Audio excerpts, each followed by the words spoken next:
Assalamualaikum warahmatullahi wabarakatuh. Hai teman-teman semua, dimanapun kalian berada, semoga dalam keadaan sehat selalu ya. Perkenalkan, nama saya Anggi Ardian dari kelompok 6. Di sini saya akan membantu presentasi yang telah kami buat mengenai leveraging secondary brand. Video presentasi ini kami buat dalam rangka memenuhi tugas OTS mata kuliah manajemen brand yang diampu oleh Bapak C. Gunawan SEMM. Berikut nama teman-teman saya di kelompok 6. Pembahasan materi akan dipandu oleh Teh Dita Widya Ramadhani. Baik, tanpa berlama-lama lagi, mari kita langsung simak kepada materi pembahasan kita. A. Konseptualisasi proses leveraging. Menghubungkan merek ke beberapa entitas lain, beberapa faktor mungkin memiliki sumber, sehingga mempengaruhi asosiasi merek yang ada. Mari kita lihat penjelasan berikut. Yang pertama, yaitu ada penciptaan asosiasi merek baru. Dengan membuat hubungan antara merek dan entitas lain, konsumen dapat membentuk asosiasi mental dari merek ke entitas lain. Akibatnya, ke salah satu atau semua asosiasi, penilaian, perasaan, dan sejenisnya yang terkait dengan entitas tersebut.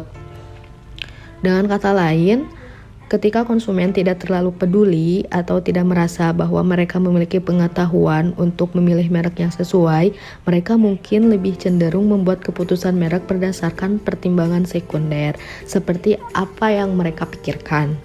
Dan yang kedua, yaitu ada efek pada pengetahuan merek yang ada. Menghubungkan merek ke beberapa entitas lain mungkin tidak hanya menciptakan asosiasi merek baru ke entitas tersebut, tetapi juga mempengaruhi asosiasi merek yang sudah ada. Untuk menggambarkan proses secara lebih formal, berikut ada 3 faktor penting dalam memprediksi tingkat pengaruh dari menghubungkan merek ke entitas lain. Yang pertama yaitu ada kesadaran dan pengetahuan tentang entitas. Yang kedua yaitu kebermaknaan pengetahuan entitas. Yang ketiga yaitu ada transferabilitas pengetahuan. Dengan kata lain, pertanyaan dasar yang ingin kami jawab tentang mentransfer pengetahuan sekunder dari entitas lain adalah apa yang diketahui konsumen tentang entitas lain, dan apakah ada dari pengetahuan ini yang mempengaruhi pendapat mereka tentang merek ketika dikaitkan atau dengan cara tertentu. Secara teoritis, konsumen dapat menyimpulkan aspek pengetahuan apapun dari entitas lain ke merek meskipun beberapa jenis entitas lebih cenderung menciptakan atau mempengaruhi jenis pengetahuan merek tertentu daripada yang lain. B. Perusahaan. Strategi branding adalah penentu pentingnya dari kekuatan asosiasi dari merek ke perusahaan dan merek lain yang ada. Ada 3 opsi branding utama untuk produk baru. Yang pertama yaitu buat merek baru, yang kedua mengadopsi atau memodifikasi merek yang sudah ada, yang ketiga yaitu gabungkan merek yang sudah ada dan yang baru.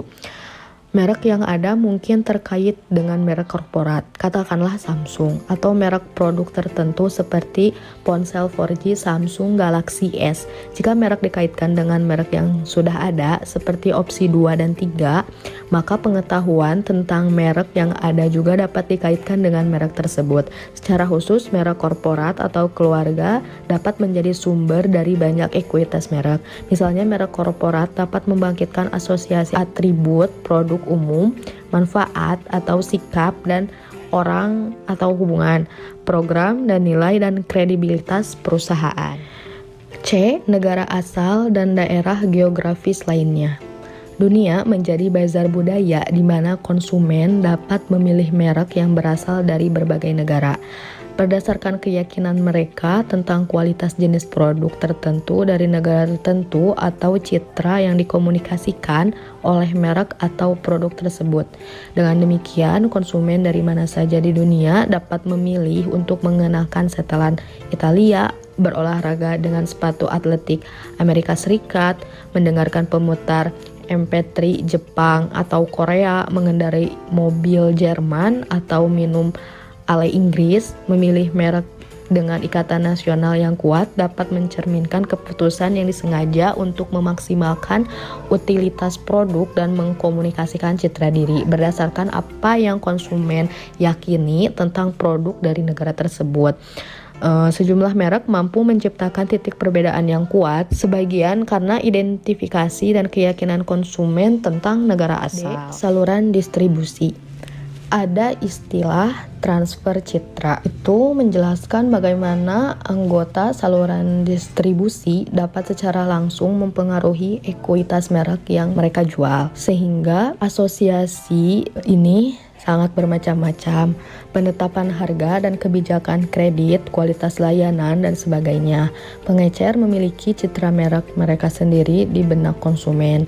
Konsumen dapat mempersepsikan merek yang sama secara berbeda tergantung pada apakah merek tersebut dijual di toko yang dianggap bergengsi dan eksklusif atau di toko yang dirancang untuk pembeli murah dan memiliki daya tarik massa yang lebih besar.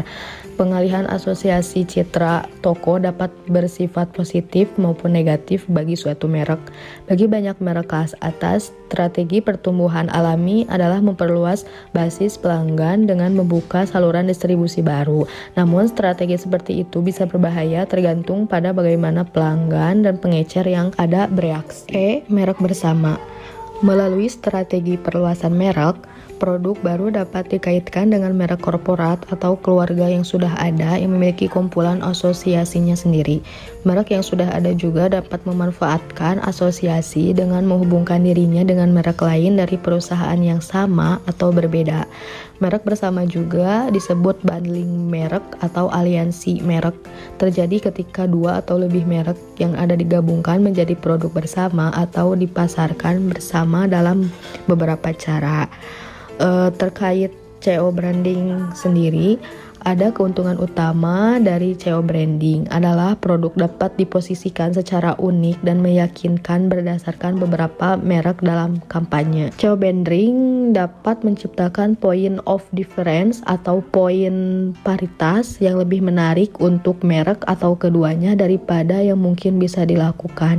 Hasilnya dapat menghasilkan penjualan yang lebih besar dari target pasar yang ada serta membuka peluang tambahan dengan konsumen dan saluran baru. Selanjutnya ada branding bahan. Keuntungan dan kerugian dari branding bahan. Yang pertama yaitu branding bahan mirip dengan CO branding dari sudut pandang perusahaan yang membuat dan memasok bahan. Keuntungan dari merek produknya sebagai bahan adalah dengan menciptakan daya tarik konsumen, perusahaan dapat menghasilkan penjualan yang lebih besar dengan margin yang lebih tinggi. Mungkin juga ada permintaan pelanggan yang lebih stabil dan lebih luas serta hubungan pemasok pembeli jangka panjang yang lebih baik. Peningkatan pendapatan yang dapat diperoleh dari memiliki dua aliran pendapatan langsung dari biaya bahan yang dipasok serta kemungkinan pendapatan tambahan dari hak royalti yang dibayarkan untuk menampilkan merek bahan. Beralih ke sisi lain dari persamaan, ada persyaratan khusus untuk branding bahan yang berhasil. Berikut 4 tugas branding bahan. Yang pertama yaitu ada konsumen pertama harus memahami bahwa bahan penting untuk kinerja dan keberhasilan produk akhir. Yang kedua yaitu konsumen kemudian harus diyakinkan bahwa tidak semua merek bahan sama dan bahwa bahannya lebih unggul.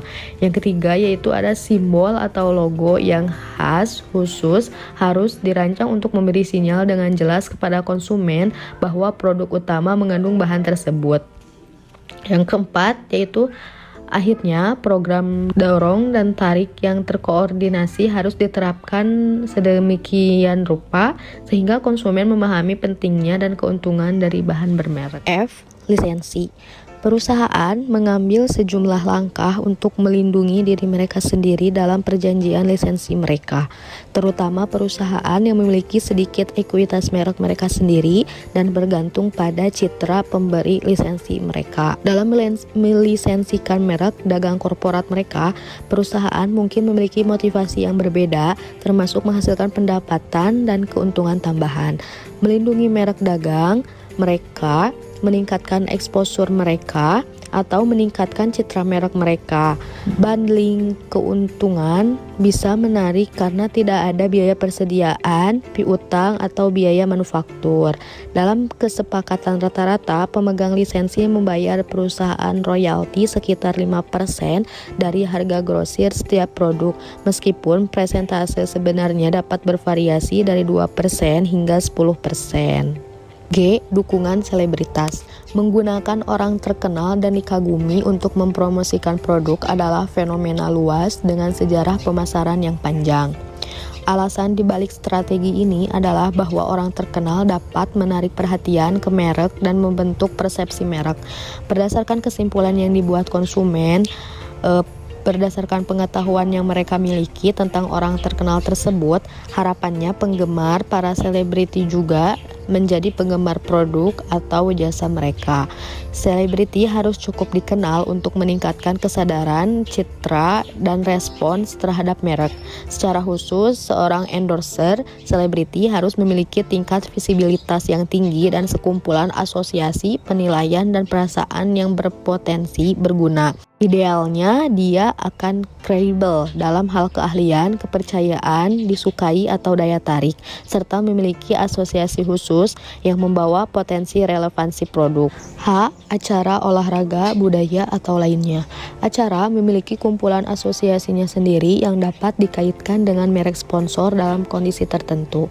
Acara bersponsor dapat berkontribusi pada ekuitas merek dengan menjadi terkait dengan merek dan meningkatkan kesadaran merek, menambahkan asosiasi baru atau meningkatkan kekuatan, kesukaan, dan keunikan asosiasi yang ada. Membahas strategi sponsor untuk pertandingan Olimpiade, Qantas adalah salah satu perusahaan terkemuka yang melakukan investasi besar dalam pemasaran olahraga. I. Sumber pihak ketiga.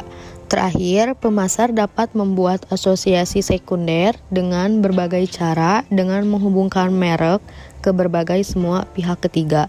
Misalnya, tata geraha yang baik segel telah dilihat sebagai tanda kualitas selama beberapa dekade, menawarkan penggantian produk atau pengembalian uang untuk produk yang cacat hingga 2 tahun sejak pembelian. Sumber pihak ketiga dapat menjadi sumber yang sangat kredibel, akibatnya pemasar sering menampilkannya dalam kampanye, iklan, dan upaya penjualan.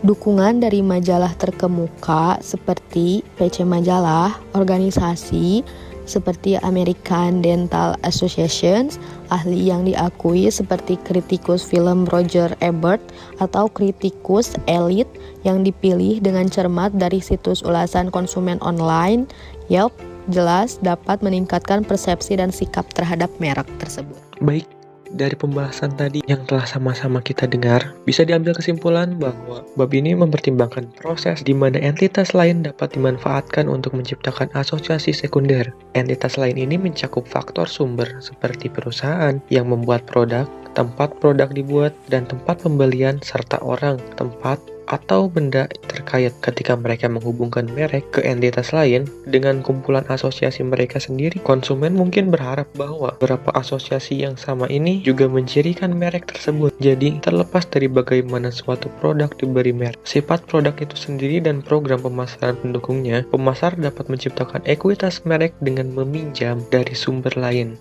Mungkin hanya itu yang dapat kami sampaikan mengenai leveraging secondary brand. Kurang lebihnya kami mohon maaf atas segala kekurangan dalam pembuatan video ini. Terima kasih atas atensinya. Wassalamualaikum warahmatullahi wabarakatuh.